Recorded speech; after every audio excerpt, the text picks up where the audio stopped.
This is my friend, President of the Student Center for California Community Colleges, Mr. Rich Copenhagen. And Rich is going to tell you where he's from, because I'm proud of the fact that he's from Oakland. Oakland, Richmond.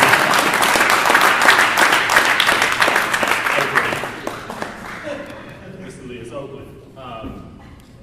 But I do represent Richmond. I love Richmond. I am from Oakland. So, my name is Rich Copenhagen, and I am here to take you on a short journey. To start that off, I would like to give you a quick quote. You'll never silence the voice of the voiceless by raising against the machine.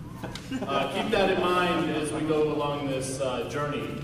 I'm going to start you off at Miramonte High School in Orinda, California, where as you drive into Orinda, which is about a 4 to 6 block town full of rich white people, as you drive into Orinda, there's a big poster right as you get off the freeway that says, Educational Foundation of Orinda, how much have we raised this year? It always goes above $1 million. So don't let them tell you that they equally fund districts across the state.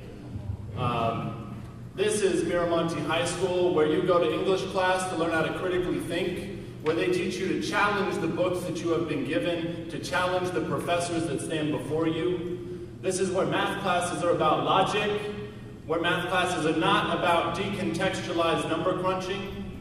This is where government classes teach you about what is government and how can you improve the government, how can you make an impact on your society. This is a high school institution where I can count the number of Black and Latino students on my hands, my fingers and toes. I can. It's sad. I'm hoping it's gotten better. But then 15 minutes away in Oakland, California,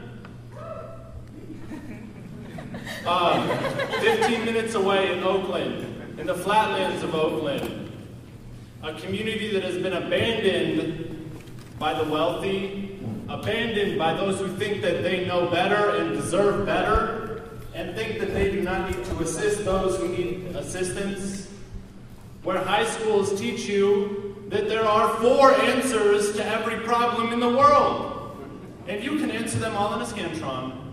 And you know who knows better than you on everything? The person in front of you who is telling you what to do. It teaches you how to be a good worker.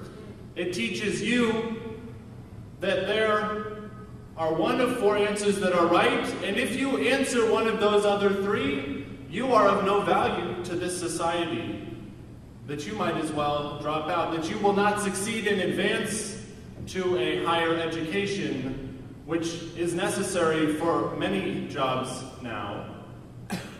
This is a place that tells you that there is one track to success, and you should not challenge the authority when they tell you that. Now, why is this? Why has the money in Oakland moved up, receded into the hills, and left those who struggle down by the factories, by the pollution, by the freeways with the big trucks going by, putting smog in the air?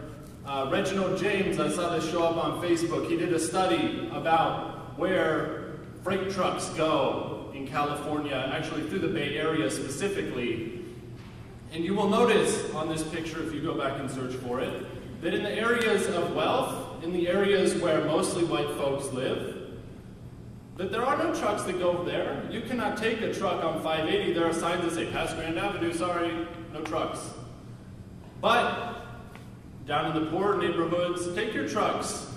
Take them through traffic, through smog, take them by the factories that the people who are undeserving should be working.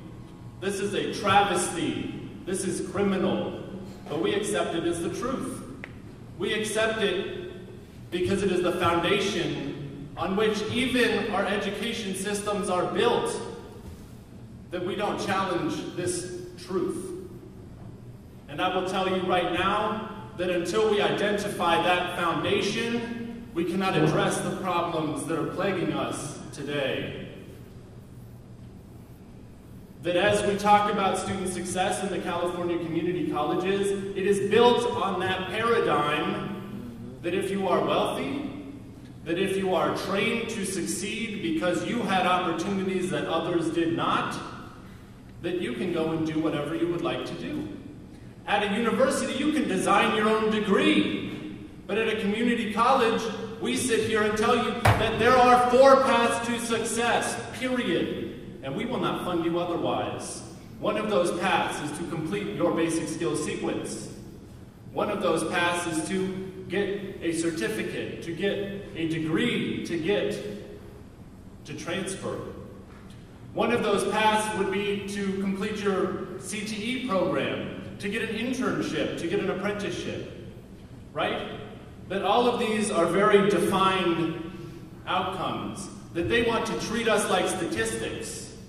They say a Latino and a black kid in the community college system is a statistic. They literally say, how can we improve our success rates? They're not people, they're statistics. This is criminal. And they talk about it always in the state. It is even your legislators who you would not expect it, they operate under this paradigm that we have evolved, that has been bestowed upon us by the people that think that they know better, by the people with the wealth and people who control the power. And we, as student leaders, as a collective of student leaders, whatever color, whatever background, whatever wealth or poorness, that's probably not a real word, but that's okay. Poverty, right? See, this is why I'm still finishing my degree. But they tell you